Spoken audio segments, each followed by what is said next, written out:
Entrepreneurship, Chapter 4. Introduction. Identifying entrepreneurship, opportunities, mindset, positions you take to action.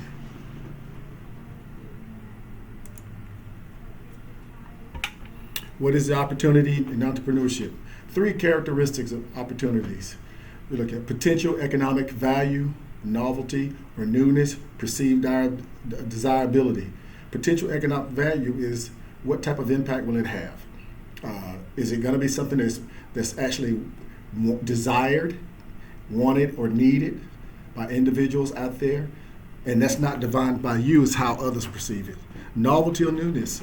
Is this something that's actually taking something and making it better? Or is it something that's actually new that's coming to market? You know, those things to take consideration. Sometimes you can find something out there and you can improve upon, and that may be something that increases economic value. Perceived desirability. How is it perceived by the target audience or the public?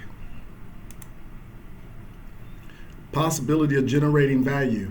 Idea before opportunity can be realized. The possibility of generating value. This is something that you have to think about beforehand. The possibility of generating value. You do your due diligence, you do your homework and your research to try to determine to the best of your ability, is this something that's going to have value to other people, to somebody, to a target audience, to a market.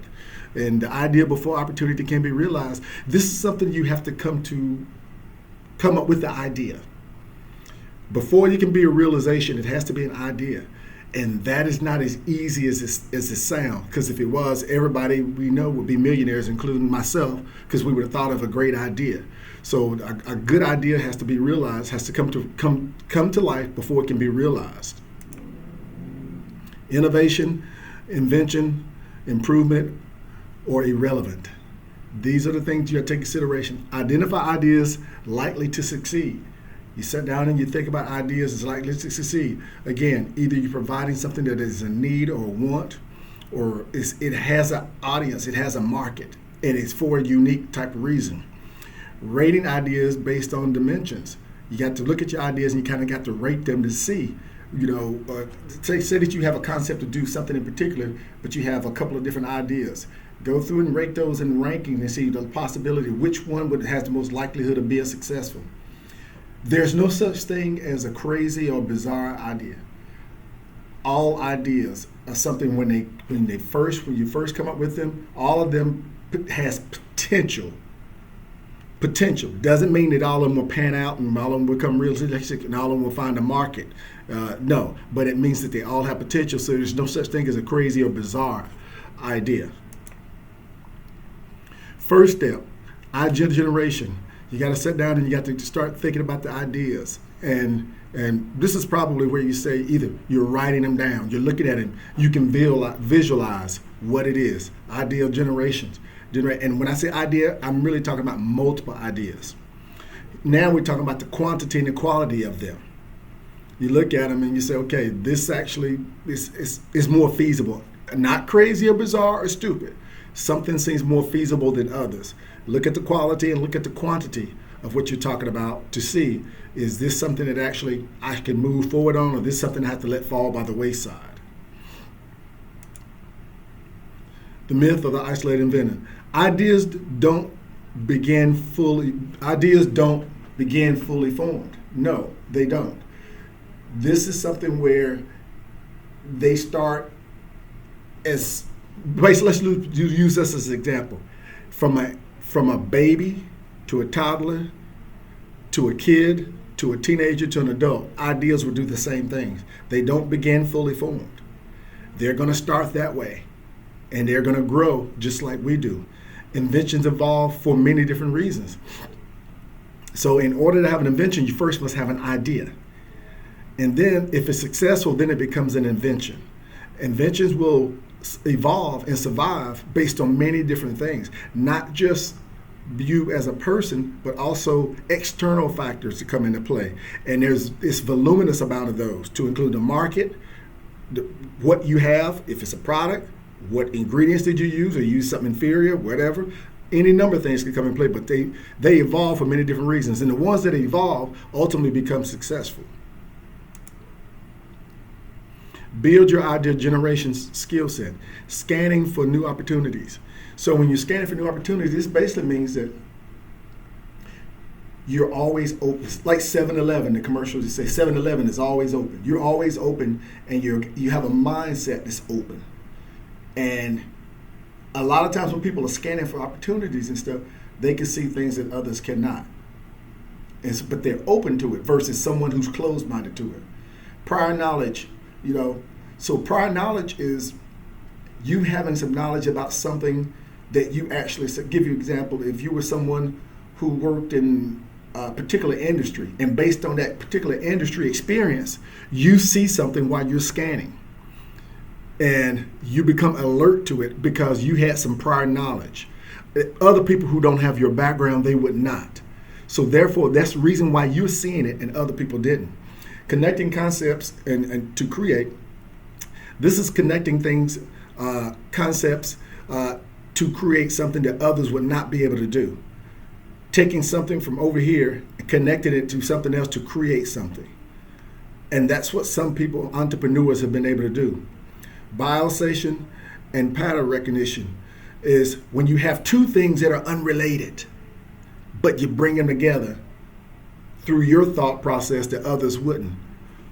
For instance, to like Amazon and selling books. People thought historically you had to buy books from a bookstore or something. So you can see how that works. When you bring two things together, they're not necessarily related, but they come together and they make a perfect marriage. Lateral thinking and imagination-based strategies. So lateral thinking is basically when we look at things from different angles. We see things from different ways. And that's something that most of us are not inclined to do. Well, people who are entrepreneurs, they have a tendency, some of them have success, they've been able to do that, to look at something from another angle. And because they can do that, they see things we don't see. And it's like, To them, it may be as plain as a nose on their face. To us, we're totally oblivious to what they're looking at because they're looking from a different angle and they're thinking about it a different way than we are. So it makes a big difference. Imagination-based strategies. Be creative. Let your imagination run wild. Again, nothing is crazy when you're thinking about stuff. To let your imagination run wild. For instance, the gentleman that created the Post-it notes for 3M. When he did that, initially people told him he was crazy. That wasn't a good idea. It wouldn't work. That doesn't make sense. But he saw something that others did not see. And it started with his imagination. And, I tell people, if you can think of it, create it, and then go from there. If you can see it, you can believe it. If you can believe it, you can make it happen. And that's what he did. Build your own generation skill set. Focus observation. So when you look at focus observation, collaboration to build on ideas, Osborne's ground rules for brainstorming, nominal group technique. So focused observation is when we take in consideration, we're looking at something in a particular way, and we narrow things down to get focused. We may have started large and we come in and it gets closer and smaller. Now we're focused on something in particular versus 10 different things. The collaboration to build on ideas. The collaboration to build on ideas, you will have people that can come together and like-minded people. It's amazing if you put some creative people together what they can come up with. So this is how some people have done it. This is how some people became successful business people, entrepreneurs, millionaires and billionaires. It's because, imagine if you got 2 creative people or 3 creative people sitting down together who have a can-do attitude, who's open to things, and they're drawing on their experiences and they're trying to figure out how to move forward on something, and they're looking for things to actually advance as a business endeavor. There's a higher probability that they're going to make it than you and I would. Osborne's ground rules for brainstorming. Brainstorming, you all have done this before. We've been in a group before where you're brainstorming, you sit down and you get with some other people and you start bouncing ideas off of each other. And you try to see, okay, well, what ideas make the best sense? What did I throw out something that you added to? And now we've got something. We've done this a lot of times when we had to work together in groups at schools and on projects and sometimes at work. Nominal group technique. And this is another where you have a group of people to come together, but instead of them getting information and ideas and bouncing them off each other, they're actually getting information and ideas, and they're writing them down, and they're keeping it to themselves. And then it will come around to someone will ask, well, does anybody have an idea? And a person may throw it out there. And then others get an opportunity to say, well, and he may ask, what, does anybody else that has something they can add to this idea? Or we can tweak this idea. And then somebody else throws something out there. So they can do that, and you can do that not only with just one idea, but you can do that with multiple ideas to try to figure out. And then ultimately start whittling it down from, let's say, 15 things that you all came up with down to 2 to 3, 1 to 3 things, and then to see about trying to advance that as an entrepreneur endeavor. That is a different way. It's a kissing cousin to brainstorming, but it also has some differences. Valuable market of customers, rare novelty that doesn't exist, costly to imitate, fit with skills of founders. Okay, valuable market of customers, knowing the market and knowing the value to these people is something that entrepreneurs will do too. For instance, if why would some person go into a market and set up a store and fail? But another person goes into the same market and they succeed, set up a store in the same location. Well, it's not the location that caused the other person to fail. It was usually because they didn't understand how to market to the customers, or they didn't market to them right, or they didn't provide them what they need. It could have been any number of things, but a lot of times it's going to have to do with what you provide them, not to include customer service, how you treat them. So that valuable market of customers is something that takes, it's whether you make it or not. Like I said, example with the store. Real novelty that doesn't exist. Okay, there's some things that needs to be provided, but they don't exist. So somebody's got to come up with that. In order to do that, somebody's got to see that, hey, there's a need here. There's a demand, but there's a need here. And sometimes people may not even know that they need something. And you come up with something, and then all of a sudden they realize it. Costly to imitate. So some of these things, if you're looking at where you're with the opportunities, you got to look at cost. Are you looking at something that you're trying to endeavor, or you're trying to improve upon something, but it's costly to imitate? If it is, it may not be cost effective to do it. You got to figure out, is this costly? Is it feasible? Or, is this something that I need to take a look at another way? Do I need to try to raise revenue, bring in some investors, or whatever it may be? But this may be costly to imitate for me to advance it. You got to imitate that to make it better. Fit with skills of founders. One of the things that makes it easy for people to succeed is they have skill sets. We all have skill sets. Finding things that fit within our skill sets. For instance, if you are a people person and you are actually starting a business that requires you to deal with people and work with people in some capacity or deal with the public, well, that's a skill set works for you. Because you're an extrovert. Imagine if you're an introvert and you're trying to set up that business. Well, that skill is not consistent with the founder. You don't like talking to people. You like the product and you like making it, but you don't like to market it and sell it, and you don't like to be out front. That's not a skill that's consistent with a founder. That would be a situation where a founder would need to find somebody that could do that for them, because that's not something that they're good at. Business would probably fail as a result of that. The find pathway assumes opportunities independent of entrepreneurs. Most common way to identify opportunities. Entrepreneur solves clear problem. This means opportunities exist, assumes opportunities are independent. That means opportunities out there, they're already out there. Some of them have not been found. And it has nothing to do with a person. They exist. People have not found them yet. And the most common way to identify them is this way, right here. To find one that's already out there, an opportunity, and say, wait a minute, here's something that needs to be done. This is a golden opportunity. Why hadn't anybody thought of that yet? And they solve clear problems. Need-based. It's an issue out here. So it's like there's a need. When they solve that problem, they say, this is a need and I'm going to help fill this void. The search bait, actively searching for a new opportunity. This means it does not, something does not exist. So you're looking for something that you're going to go out here and create something because it doesn't exist. It's not out there waiting for anybody. This is something that's brand spanking new. Give you an example, the iPhone. Yes, there was something back called the BlackBerry out years ago, but the iPhone revolutionized how we do telecommunications, personal communications. It utilized existing information and knowledge. It was not the first cell phone. It was not the first computer, but it was the first one to put the cell phone and the computer together in a compact device that revolutionized how we communicate today. Effectuate pathway. Creating opportunities based on fit. Role of the entrepreneur. Effectuate pathway means this. You create opportunities based on fit. Okay, this is a good fit for me. This is a good fit for me. Role of the entrepreneur.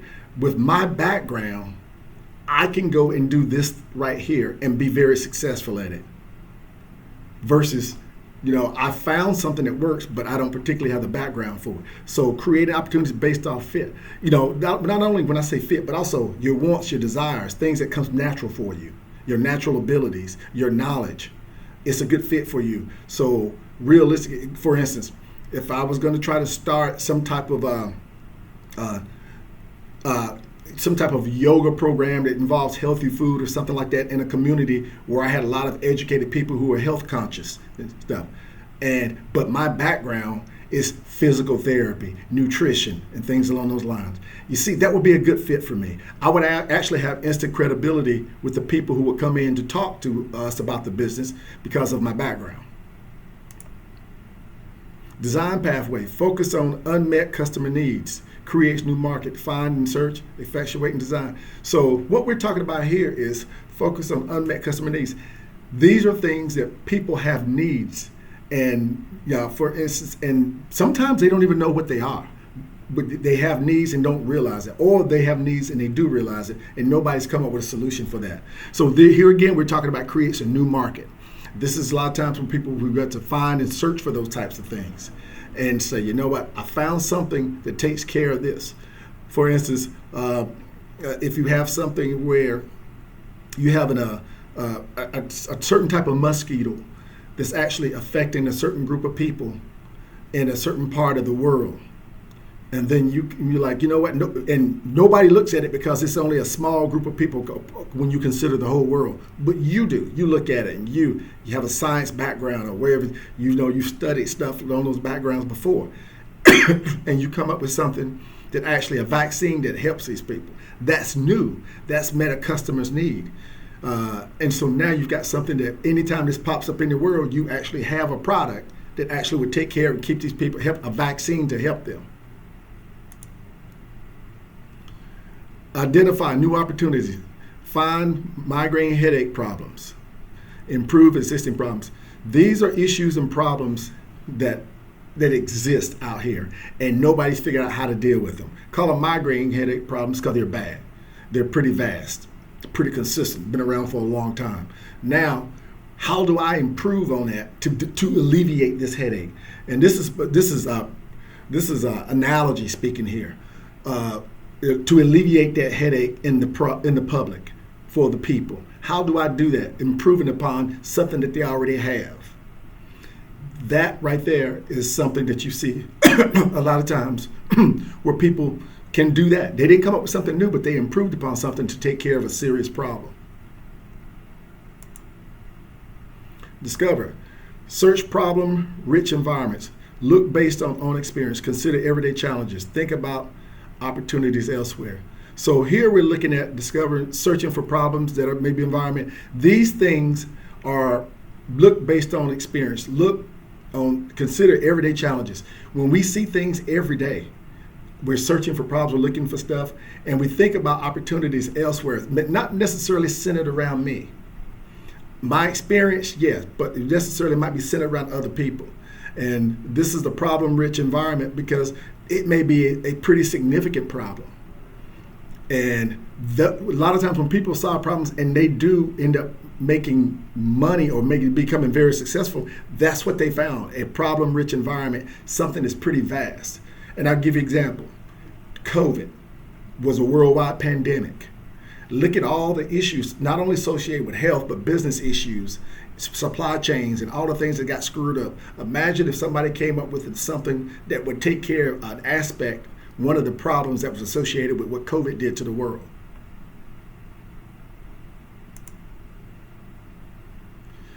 Enhance, innovate existing products, services, Scamper technique. So innovate existing products and services. Again, we've talked about that, and this is going to be very similar to what we mentioned on previous slides. Anticipate. The anticipate. When you do try to do an endeavor or pursue something or a product, or whatever it may be, you got to take in consideration, create based upon anticipated opportunity, the future. Look at social, technological, political, industrial, all types of things. You have to take consideration. Will this product or will this service or what it is you do, can it have longevity? You have to take those things in consideration because, see, these things are beyond your control. You can't control them. So what you try to do is try to anticipate them and try to make adjustments proactively before them or alter course and do something different because of them. But that's looking at big picture. This is macroeconomics at work here, not micro.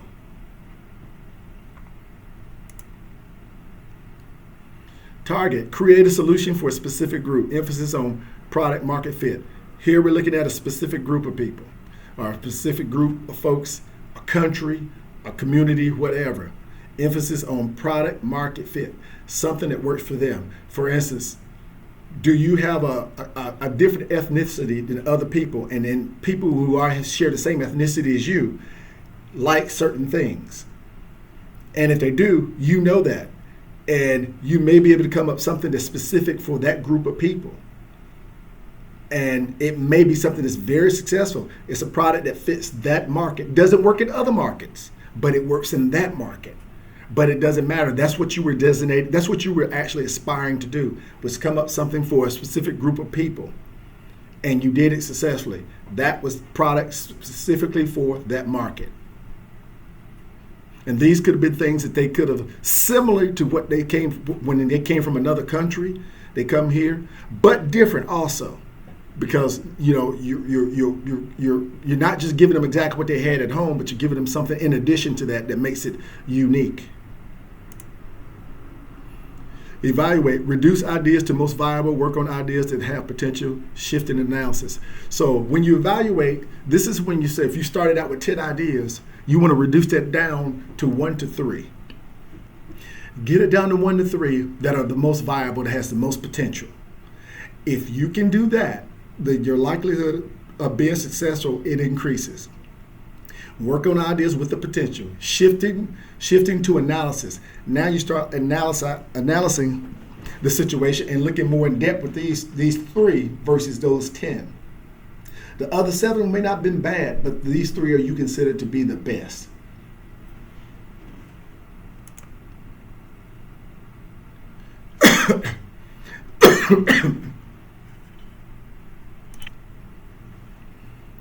Using the idea to shape one idea. And we're going to use a modern day gourmet truck as an example, what we're talking about here. Imagine that we've always had food trucks. So you start a food truck, and with this food truck, rather than doing what everybody else does, serving junk food, hot dogs, and cotton candy and candy apples and ice cream, you decide that you want to do healthy foods because you live in an area where people are health conscious. So now you've got a food truck, you're providing health conscious food. You may want to take it a step further. You may want to be more conscientious about the environment. You may want to actually, when you sell your healthy food to these people, you may want to use environmental friendly disposable ware or recyclables, something along those lines, that not only by they buying healthy food, not only are you taking care of the people, you're also taking care of the environment. So they buy the healthy food and some environmental friendly disposable trash, or recyclable trash. First and third person opportunities. First person limited to immediate environment. So when you look at first person opportunities, this is stuff that's in your environment, around you, centered around you, things you know, who you are, what you do, where you go. That's around you, first person centered. Third person focuses on a broader spectrum. It may not have anything to do with you. It may not be your environment. It may be other people, other group of people, their environment, where they are, who they are, where they are, what to do, where to go, what they like, the works. That's focusing on them. And with the iDNA, you can convert third to first person. This can happen. It can go back and forth. So again, first person is things that are centered around you. Third person is things that are centered around other people. NASA entrepreneurs face many challenges. Drive doesn't always translate to success. Okay, here's what you find with entrepreneurs. Entrepreneurs can face many different challenges. It can be for a whole host of things. They can be economic challenges. They could be racial challenges. They could be gender challenges. They could be cultural challenges. Any number of things that they could face depending upon where you are and what your environment is. It could be political challenges. Any number of things that can happen that can affect these people. For instance, it could be ageism. You know, you're in a market where most people in your market may be 18 to 34, 35 years old, but you're 66 trying to sell stuff in that market. And these young people don't relate to you. So that could be an issue as well. Drive doesn't always translate to success. Because someone has a drive doesn't mean they're going to be successful. Because somebody is smart and they're hardworking doesn't mean they're going to be successful. There are a lot of external factors that come into play, and you have to bring them all together. As an entrepreneur, you have to bring them all together. And when you do that, that gives you a much better chance of being successful. Execution on opportunities grants success. Entrepreneurs of color face roadblocks. Abilities to sustain very challenging. So we talked about what entrepreneurs sometimes face roadblocks, and that can be people of color or anybody, depending upon where you are. You don't necessarily have to be a minority, as again, it can be based on any number of things. Execution on opportunities grants success. So being able to move on opportunities when opportunities come. And listen to this, opportunities do not come when they're convenient for you. Opportunities come when they come. You have to be prepared to act on that in order to be granted access. That's how it works. Ability to sustain is very challenging. Just because you start a good business, you grow a good business, and it is profitable, doesn't mean you can sustain a good business. You have to continue to evolve, and you have to continue to do the things you need to do to make that business, to help that business sustain.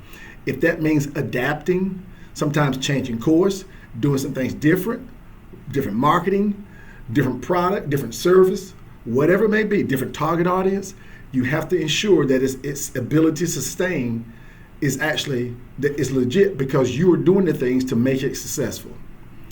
That concludes chapter 4.